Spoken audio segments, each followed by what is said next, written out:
Hello, that wasn't long. Welcome back to the SBA Innovation Ecosystem Summit. As a reminder, the website is americaseedfund.us, which is your go-to resource hub for ecosystem builders like yourself. So make sure you go give that website a visit to take advantage of all the information that's available to you. Our next session features experts discussing how state programs can help companies further improve their technologies or address business development needs that are restricted for federal funds. I'd like to introduce Jason Rittenberg, who's leading the discussion for this panel. Jason is the Policy and Development Director at SSTI. His work includes coordinating SSTI's policy activities, cultivating partnership and project opportunities, and contributing to the SSTI Weekly Digest and research projects. Jason, thank you so much for joining us today. And you might want to turn your mic on. Yep, absolutely. Yeah, undid the camera. Made it one out of two. Anyhow, thank you so much for having me. Thank you to SBA as well, and the audience, most importantly, for the opportunity to talk with you today. So we're talking about state funds that are helping America's seed fund companies go further. So about half of the states have an SBIR or STTR matching program, and even more have other types of commercialization funding and support. So today we're going to have a conversation with 3 state leaders who are responsible for these types of programs. We really want this to be something that is useful for you in the audience. So please not be shy about using the chat to ask questions or to share your experiences as well. So if you're not familiar with SSTI, let me just give a quick intro to us, and then we'll introduce the full panel. SSTI strengthens initiatives to create a better future through science, technology, innovation, and entrepreneurship.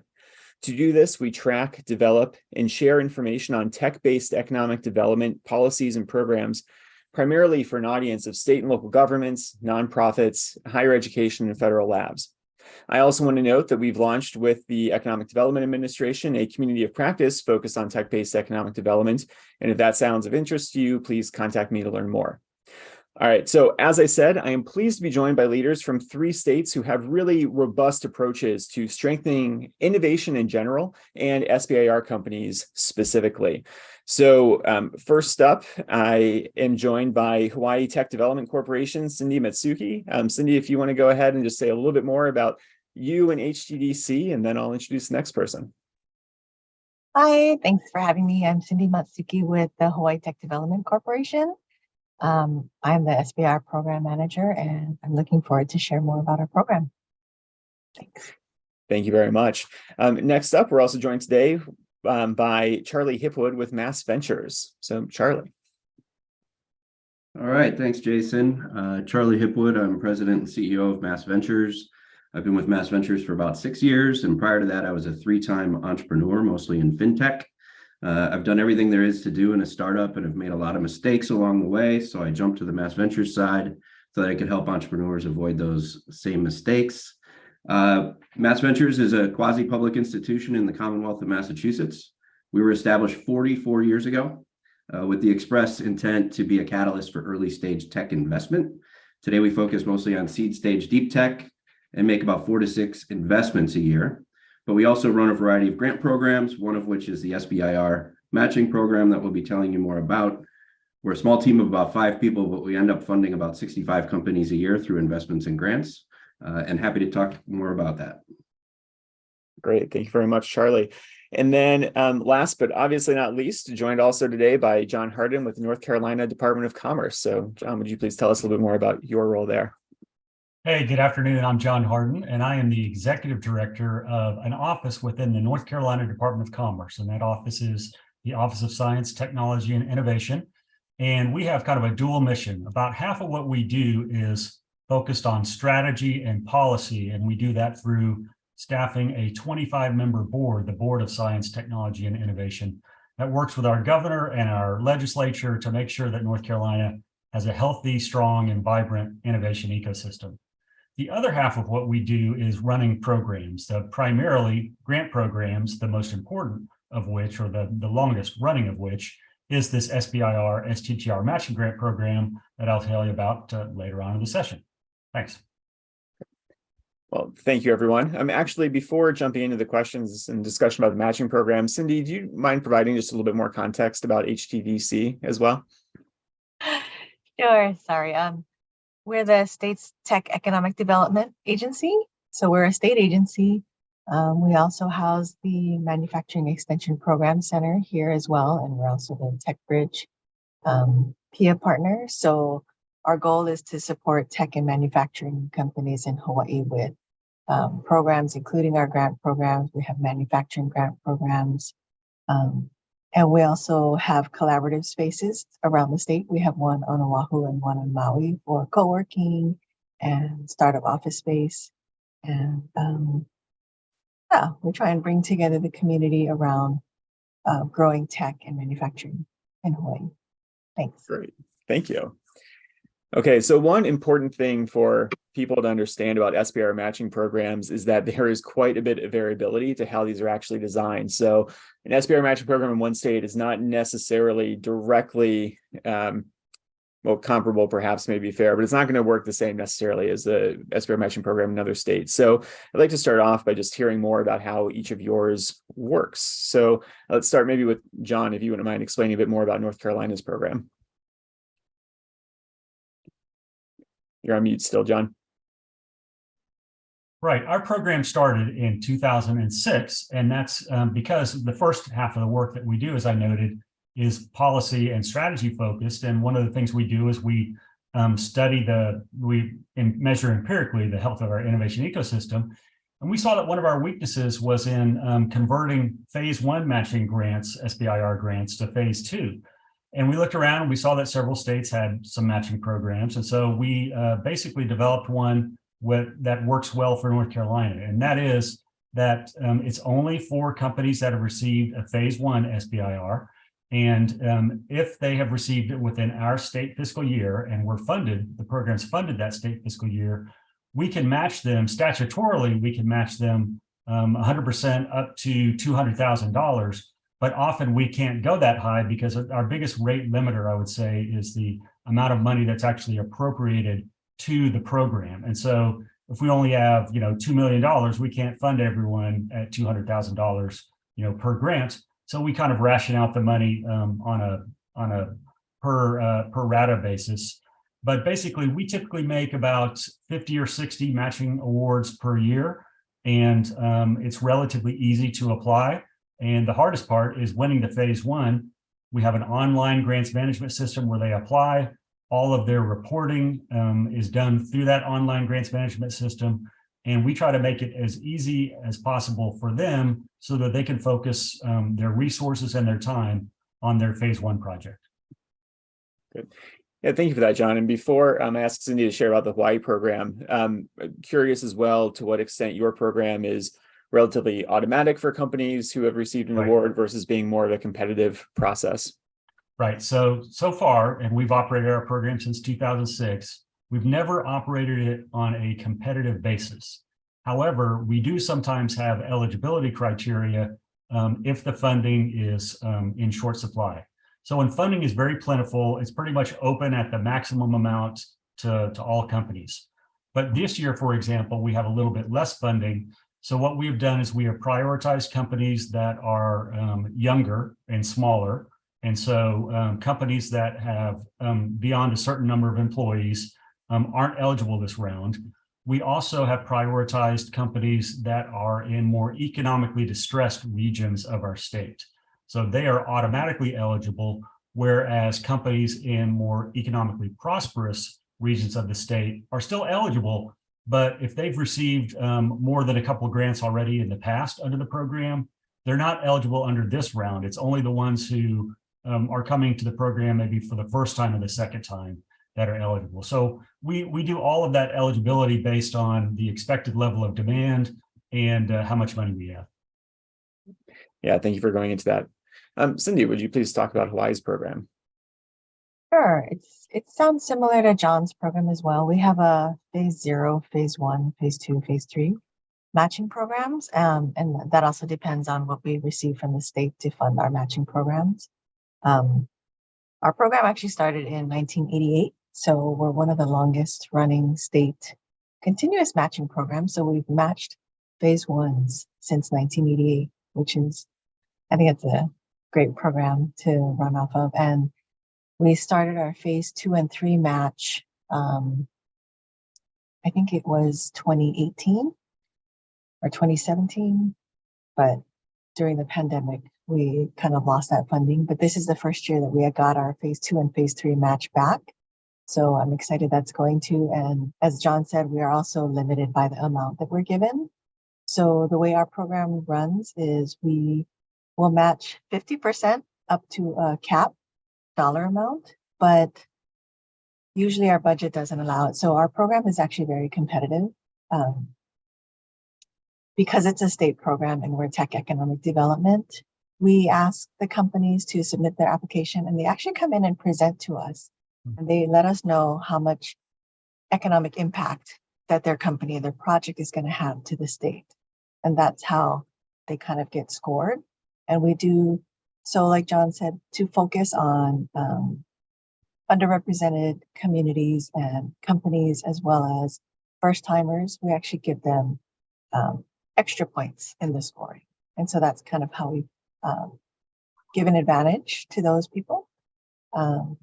I guess because we're such a small state, I would like to see more companies, but we are limited in the number of companies that we award. So we don't have as many new companies as I would like, but yeah, it's been a long running program, and I think that's how it runs. And so it's a pretty easy application. Great. Well, thank you for describing that, and definitely similarities there, although again, the evaluation is a pretty significant point of difference, it sounds like, between those two. Charlie, though, Mass Ventures has a very different approach to the structure of your program. So would you please elaborate on that? Sure. So our program was designed about 13, 14 years ago, similar to John.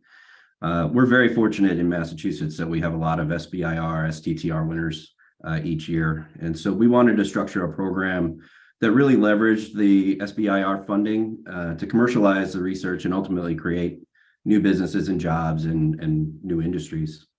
And so our program is designed not to necessarily be a match per se, but really designed with the express intent of providing resources that SBIR recipients need to start a successful company. And so, for example, while SBIR funds used on research and other things, our funds are mostly used for sales and marketing and patent protection and other things like that. We also focus on providing a ton of technical assistance with the award. And so we didn't want to be this to be a program where we just provide a grant and hope for the best. And so we designed the program to maximize technical assistance.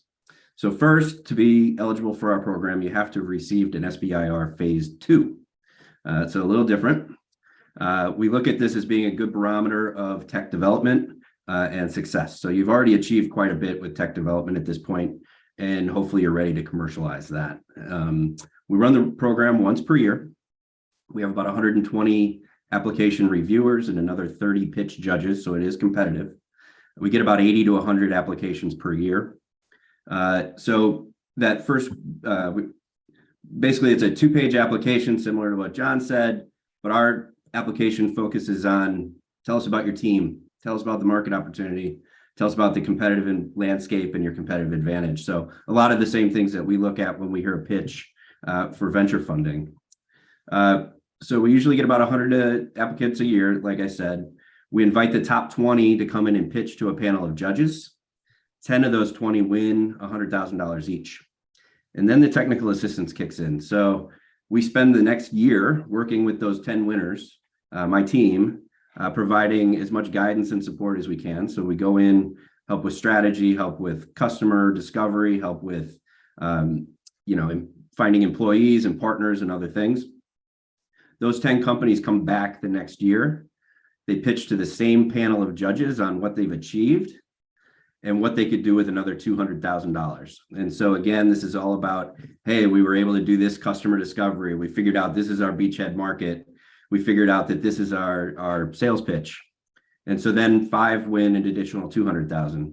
We do the same process again. The next year they come back, those 5 pitch the same group of judges, what they've accomplished, what they would accomplish, and they can win an additional $500,000. So the applicants can win anywhere between $100,000 and $800,000. They get 3 years of technical assistance from our team. And then ultimately we want to get them to a point where they're ready for venture investment.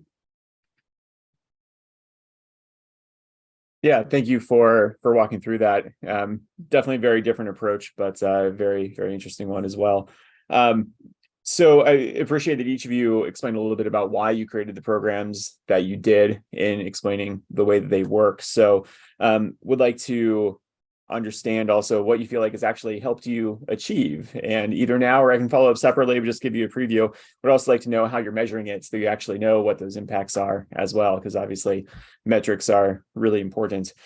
So again, what's the program helped you achieve and how you actually know that that's what it's doing? Who would like to go first on this one? So I'll go first and one reason I'll go first is because right now we are deep in the process of evaluating our program.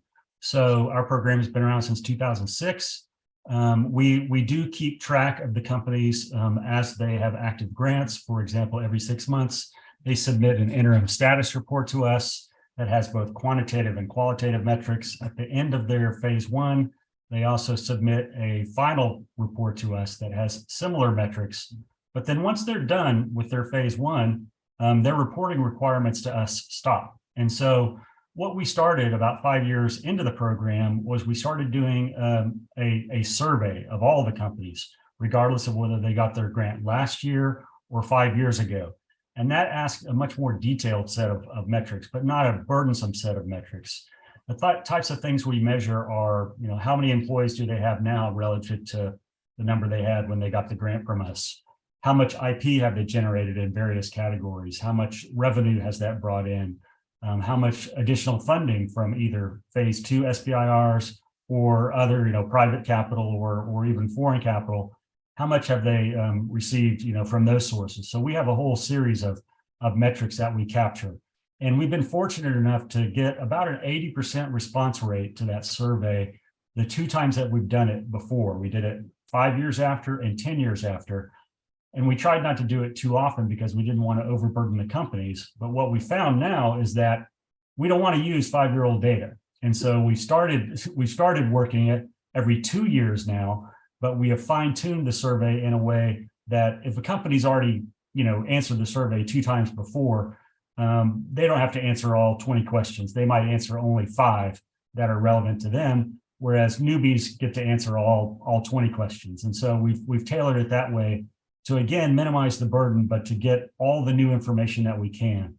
And we've seen very significant impacts from the program, leveraging a lot of additional funding, a lot of IP generated, the growth in the number of employees. It's small to begin with, but then ramps up as the companies really get a foothold. So it's been a very valuable process. Yeah, thank you, John. Charlie or Sydney? I'll go next. I can go next. So, look, Mass Ventures was created 44 years ago to help create jobs in the tech sector. The START program, which is our SBIR program, was meant to help create jobs, leveraging SBIR funding and help create industries, not just companies, but industries of the future. And so we measure just a handful of statistics. We measure jobs created. We measure amount of capital raised, because that amount of capital raised is a direct corollary to how many jobs you're going to create. And certainly our $800,000 grant program isn't going to allow you to create too many jobs. But if it gets you to that point where you can raise substantial capital, then it's going to create jobs. And we track that. We actually survey our companies twice per year through a pretty simple online system. But we have 105 companies that we've funded. The ones that we funded 7-8 years ago don't respond anymore. So there's some extrapolation there. But I think statistically, we've funded $31.2 million over the last 11 years to 105 companies. They've gone on to raise $4 billion in follow-on capital and employ 2,500 people in the Commonwealth. It's probably a much higher number than that. I think what we've seen, though, we started this to create businesses and jobs. And what I alluded to is what we've seen is we're actually helping to create industries. And we're trying to assess that now, how we can look at that and extrapolate out how many additional jobs it's created by creating these companies that are using advanced research to create the industries of the future. One example of that is we funded a company 11 years ago called Ginkgo Bioworks. spin out from MIT, raised a substantial amount of SBIR funding, predominantly from NSF. They came in, won our START grant award. We helped them with their seed funding. Long story short, they went public last year, but they created a whole industry of synthetic biology here in Massachusetts. And there are people moving from around the world to be located next to Ginkgo Bioworks now. And so we believe that our program really helped to commercialize that research done through SBIR to create a company that in turn created an industry. So we want to figure out how to track that as well. Yeah, it's always a challenge with these programs that have such long payouts so often, and especially thinking about it relative to traditional economic development incentives, right? Like it's very easy to say, oh, we've provided 10 million jobs or dollars and they created X number of jobs. When you've got those ripple effects years later, always a mix of anecdote and data there. So appreciate you highlighting that, Charlie. Yep. And Cindy, what about Hawaii? We do a similar survey program as well as to John, but I like the idea of going out to 10 years. Right now, we just do 5 years out. And we don't survey them every year, but they are required to do the survey. So we do get about 100% response rate, because if they don't, then they aren't eligible to apply for any of our other grants. And so I think that's a good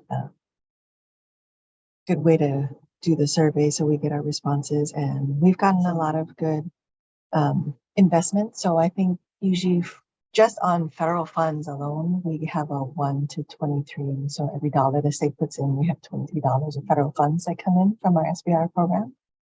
And we are supporting a lot of jobs. So we do the survey once a year, and we ask the same questions about job creation, jobs saved, new jobs, new investments, new product development. And so we're also collecting all of that data as well. And it's been a really successful program. And I think because the state keeps funding it, that they realize that too. And so a lot of our job is letting our state legislature know the successes of our companies. Thank you. So turning next to think a bit about the position that your programs play kind of in the broader pipeline of working with and supporting these companies, or the broader spectrum, I should say. I would like to talk about the pipeline that you guys have for this program. So, and specifically remembering that a lot of people in the audience might be working with a university or an SBDC or incubator or other type of entrepreneurial support program. So I'm really curious to hear how you would describe your pipeline, thinking about things like how do companies actually find out about your programs and get to you? How do you feel about where your kind of both tech and demographic diversity is standing? Or are you guys kind of really heavy on maybe a pipeline from one source that tends to only be interested in like one type of technology or something? So yeah, so essentially just wanting to hear about that pipeline. Charlie, I don't think we've had you go first yet, so I'll point to you. Happy to. So what I didn't mention in the intro is we also run the Massachusetts Tech Transfer Center. So we interface with all 34 research institutions on a regular basis across the Commonwealth. So we're constantly talking about the benefits of SBIR along with our grant programs. We have a person on staff who's an SBIR expert, helped probably more than 50 companies this year alone with their SBIR applications. And so we're trying to help build the funnel at the very top as well. We're only funding phase 2 for our START program. And so we're reaching out to every year to kind of the previous 5 years winners of phase 2 SBIR awards, making sure they're aware of the program. With respect to diversity of the pipeline, both technology and demographic, I would say that from a technology standpoint, it's pretty diverse. We get about 40% are life science related, funded by the NIH, but across medical devices and therapeutics and other things. And then about 60% are more real tech, hard tech, and come from a variety of different industries. We try to align those industries with the reviewers and the judges as well. We have decent demographic diversity because we do have 34 research institutions in Massachusetts. So about 50% of our awards have gone to winners outside of Boston and Cambridge. We'd like to get that number much higher. If we look at our stage 3 winners, those that have won 800,000, I think it's 40% of the stage 3 winners are led by women, Black, and or Latinx founders, which is a good number, admittedly a low bar. So we are looking to increase that as well. We are actively working to educate students at community colleges, four-year undergrad programs, and grad schools about all the opportunities to work in tech in Massachusetts, as well as opportunities to advance their ideas through things like SBIR and other state grants. And so I think what we've seen on the venture side is there's a lack of diversity amongst founders. Quite often that's because you have to come from a pretty affluent background in order to start a company. And so we're trying to make sure people understand the resources available to them if they don't come from an affluent background, for example, and the ability to go through a PhD program, get SBIR funding, get our state funding, and then we'll help you with raising funds.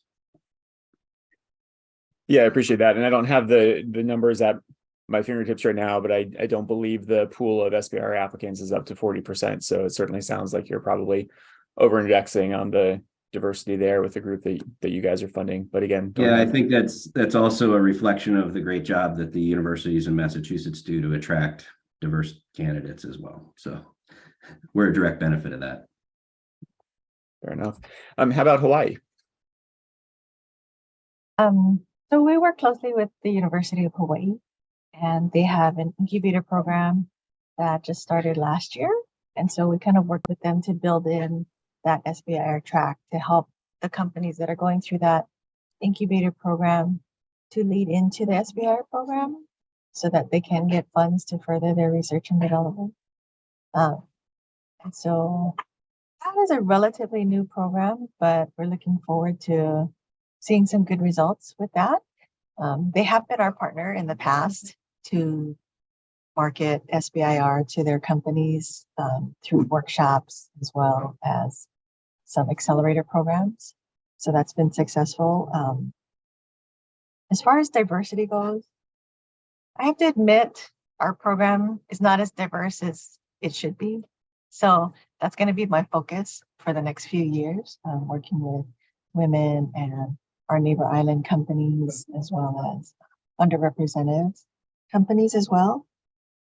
As far as agency diversity, so I learned from one of your SSTI reports that Hawaii has over 70% of our awards come from the DoD, which is a good and a bad thing, but it's understandable. I think all of the services are represented here and more. So I think it makes sense that's the major SBIR funder. And I think it's great that we have the customers right here in Hawaii. And I think next is USDA, because we do have a large ag focus, and then energy, Department of Energy is the next one. And so it would be good to increase the diversity, but I do appreciate the focus of DoD because we have direct access to the customers here. One thing I would like to see improve for our pipeline is that we've had a couple of successes within the recent past, like within the past couple of years, of older companies that have decided to innovate and use SBIR as that vehicle. And it's really, really paid off for them. And I think part of the reason is because they are an experienced company already. They've been in business for 30 years. They know how to develop product. They know how to focus their resources. And so once they decided to take advantage of SBIR, it really took off exponentially for them. So one company, they really wanted to try and get federal funding, federal customers. So they were very successful with commercial and private customers. And so they were looking for a way in. And so they tried SBIR. And basically that was, I want to say 2 years ago. And right now they're in phase 3s. They have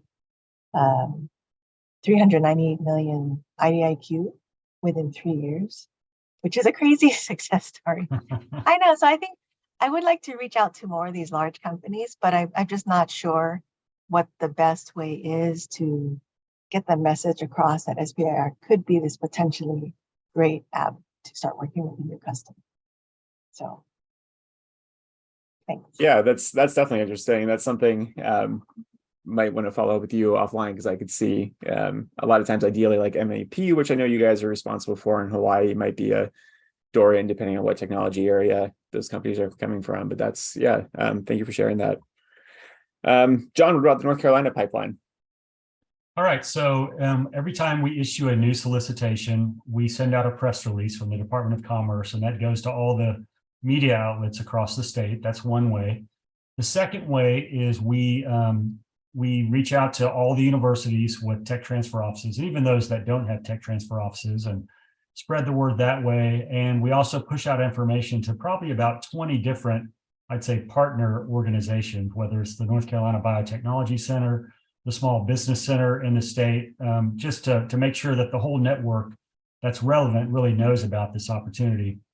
And three, I think that the program's been around long enough now that word of mouth and just general knowledge of the program, in general, between all those methods, I think it's rare that somebody who could take advantage of the program is not aware of it. Every once in a while, a company will knock on our door and say, "Hey, we just learned about this program," but usually we meet or do a good job of meeting the market demand. As far as the demographics of the company, of the program, we track the same demographic characteristics that the federal government does, and our numbers are virtually the same as the national statistics on that. So we're not really much better or much worse. We pretty much track the national averages when it comes to that. Geographically, a good number of the grants go to companies in what's known as our Research Triangle region, which is the area surrounded by Raleigh, Durham, and Chapel Hill, where there are major universities, and it's really the research and innovation hub of the state. So probably 70% of the awards are in that region, but then slowly but surely, the number is increasing outside of that region. And then in terms of agencies, the largest agency for us is the Department of Health and Human Services, because we're so strong in life sciences.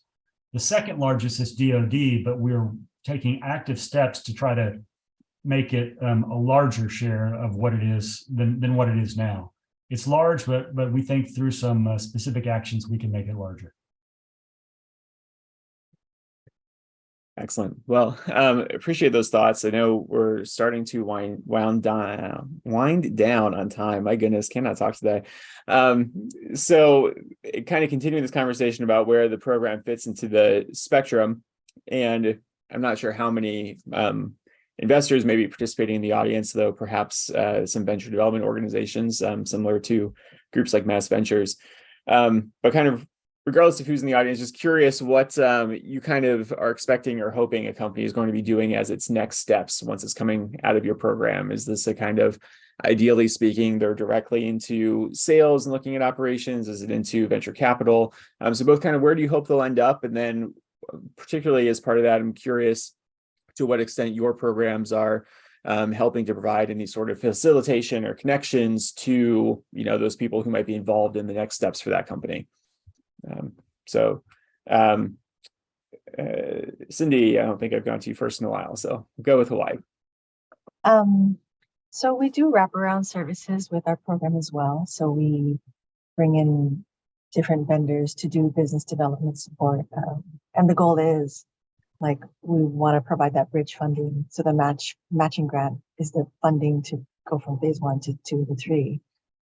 But the services are to provide that business development services, commercialization. And like you said, we're the MEP center. So if they need help with manufacturing or scaling up to get to the commercialization stage, that's what we can help with.